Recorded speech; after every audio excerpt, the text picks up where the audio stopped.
to Mr. UFC Vegas Fight Club TV. I am Kyle, your host. Welcome to the podcast. Welcome to the bet review show for UFC 228 Woodley vs. Till. We're going to get into the two plays that we had of this card. Of course, our best bet play and our overall feeling on this card. This card was one that many people were not too excited about going into this.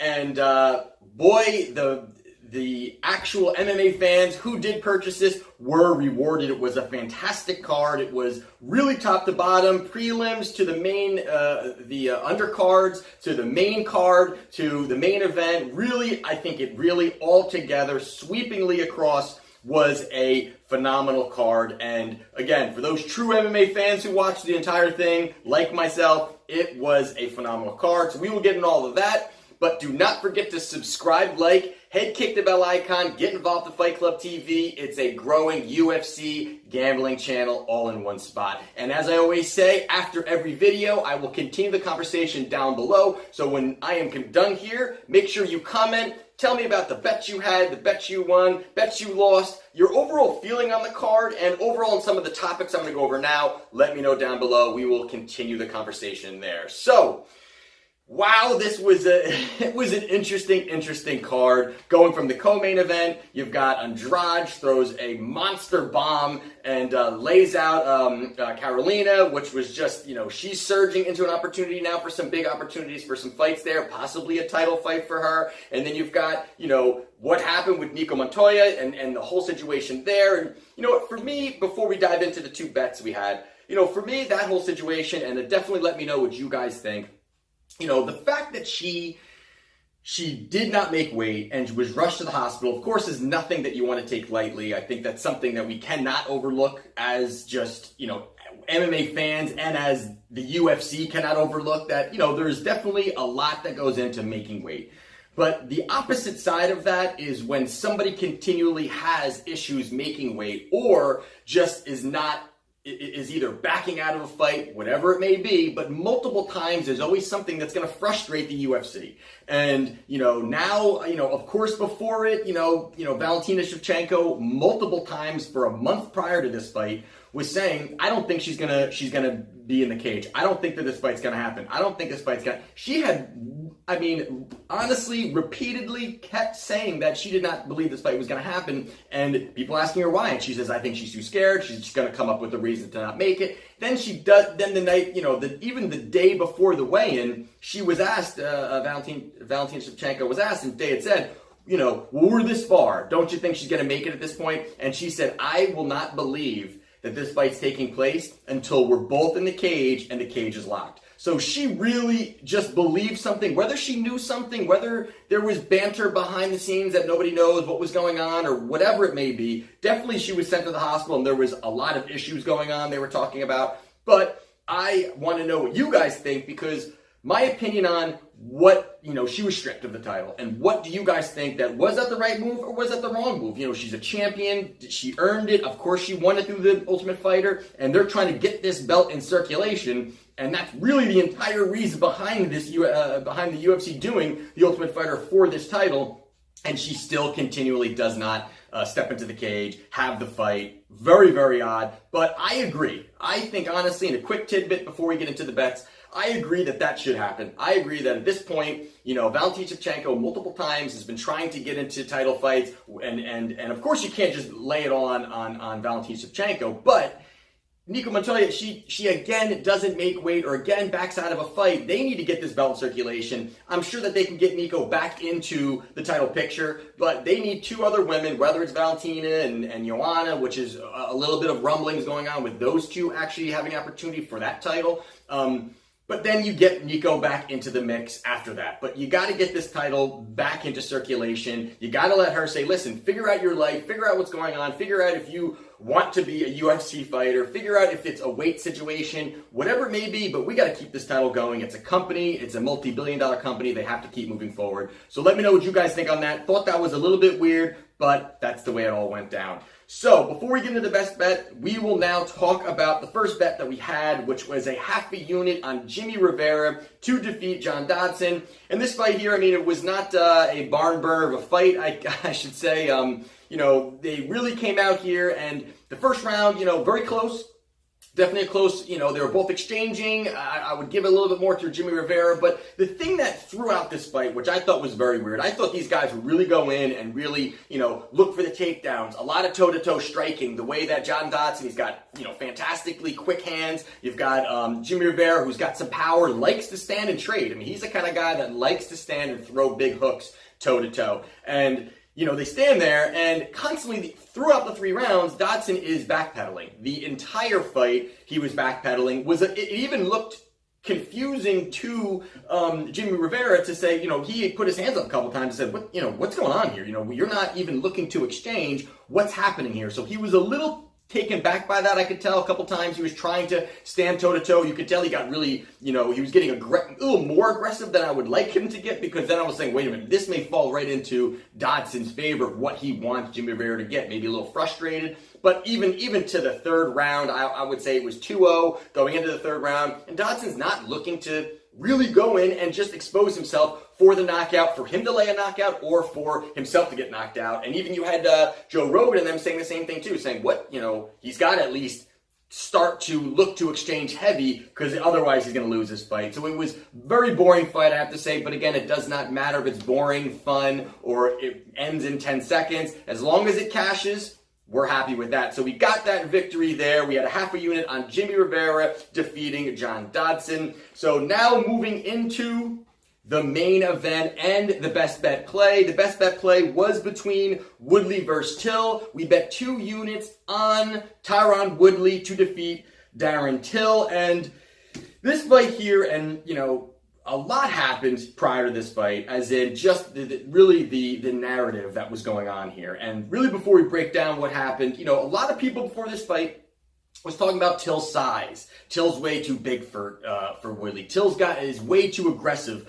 for Woodley. He's going to push Woodley up against the cage. He's going to knock Woodley out. There was just, I do a lot of research on all of my best bets. I spent a lot of time researching, looking at different, interviews and workout footage and, media outlets and a lot of things. And it was very hard for me many times to, shut myself off to their opinions, because I don't like listening to anybody's really opinion. I mean, I love talking about it as the fights are happening, once bets are in, I love talking about it. But when people really dive into their opinions, I don't want it to skew my own opinion. But it was a constant narrative across MMA media as a whole that Till is going to knock Woodley out. I mean, it was as clear as day to most people that Woodley was not standing a chance in this fight. Woodley was too small, did not have the power. It was a constant thing as I'm doing my research. I'm like, holy crap. I mean, there are so many people here that are it's a lopsided affair, that this is not even going to be close. And of course, then the bets started, it started at even money, and then more and more money was pouring in on Till, and then he became, a minus 130 favorite, or minus 135. I think I saw some that had him at minus 140. Big money was starting to pour in on him on fight week. It was just very interesting to see what people thought and, compared to what actually happened. So now we go into the fight. First round, everyone's waiting for this barrage coming from Till. Everyone's waiting for this big, these big shots from Till. And, right away, in my opinion, I think he looked confused. I think he was not prepared for the quickness of Woodley. Till was not prepared for even those quick strikes when Woodley would like to, and that's something that he does constantly, which a lot of people thought he would take advantage of. But if you watch across Woodley's fights, he likes to back himself in a corner. I mean, he literally will walk them, let them almost get the feeling that they're controlling the situation, or they're controlling the octagon.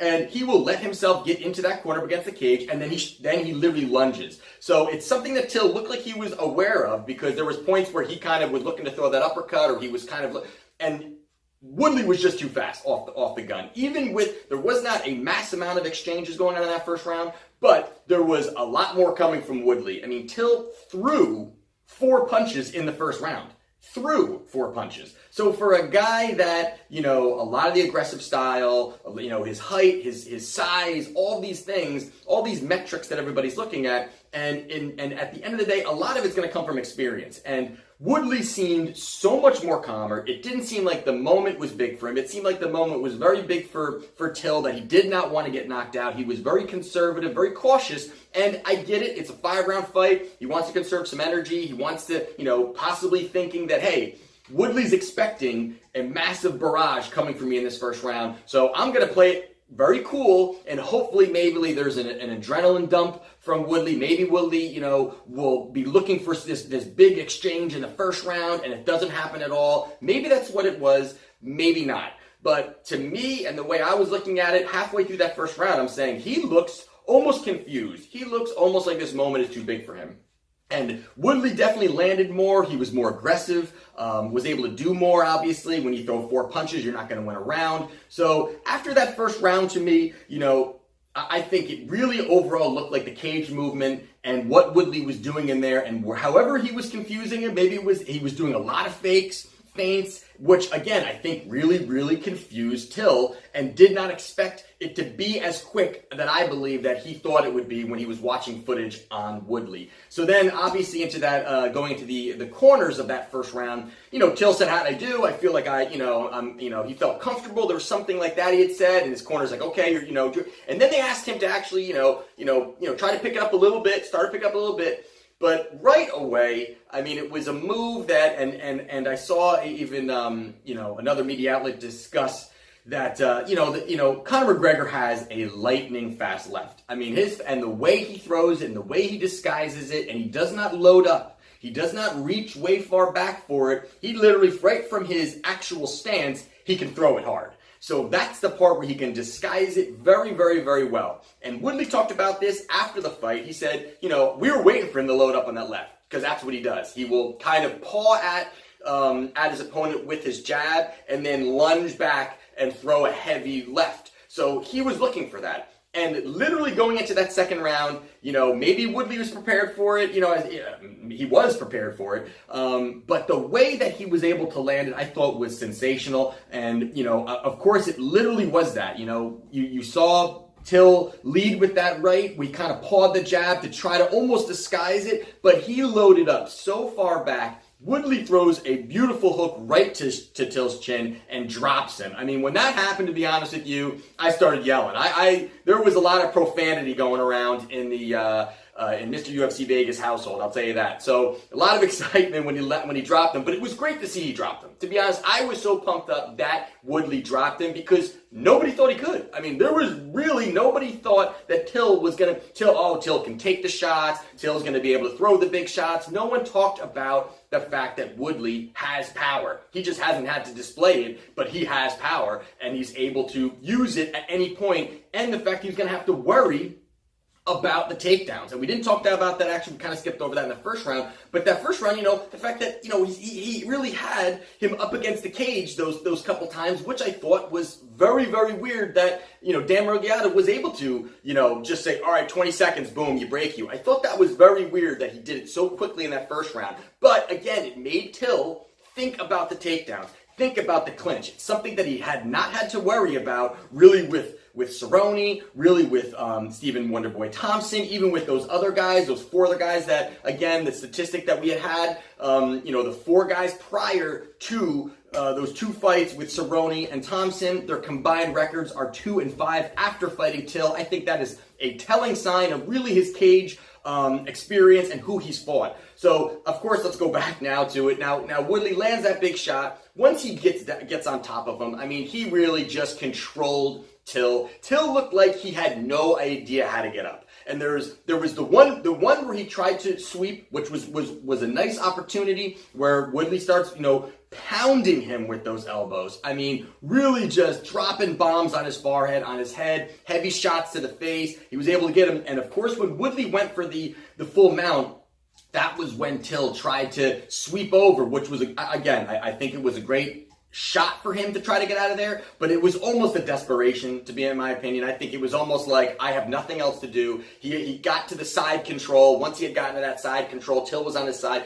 He never scrambled. I mean, Till never really looked to scramble, to move, to get up. He really didn't have any answer he didn't even look to take, really try to pull guard, to try to at least just, let me just start to, pull him in tight, lower the distance so he can't get these shots off, see if I can try to get through this round. He really just, not turtled up, but he was almost defenseless. And, as it continues to go, Woodley's peppering him, works around his arms, gets the Darce choke, gets him and finishes him in that second round. It was a phenomenal performance from Woodley. I really give him just so much credit the way that this fight ended. So we end up getting that victory. The victory now gets us to, on our best bet play for the year, we are 23-10 plus 21.13 units for the year. So, we are at 70% winning on our best bet plays, now at 21.13 units up on this play. Very excited, really happy the way that everything's panned out, really happy the way things are going. So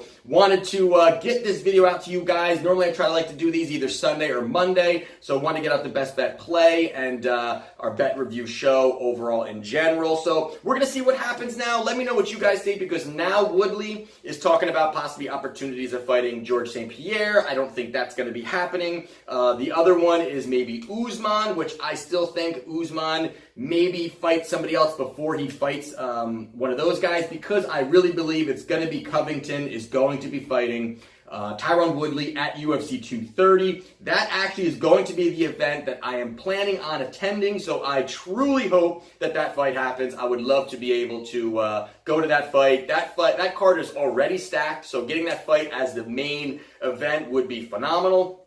So that's in November. I think it's November 3rd, I believe, is that event. So if that event is taking place, if that fight's taking place, I will be at that event, and regardless, more than likely, I will be at that event. So I will definitely do another video that I, bring you guys along with me, get some filming going on. So we will have all that fun stuff. If you have not yet checked out, I have my Atlantic City video that we did when we went to the Barboza versus Lee fight. So check that out if you have not yet done so. So do not forget to subscribe, like, head kick the bell icon, get involved with Fight Club TV. And this is Mr. UFC Vegas, Fight Club TV.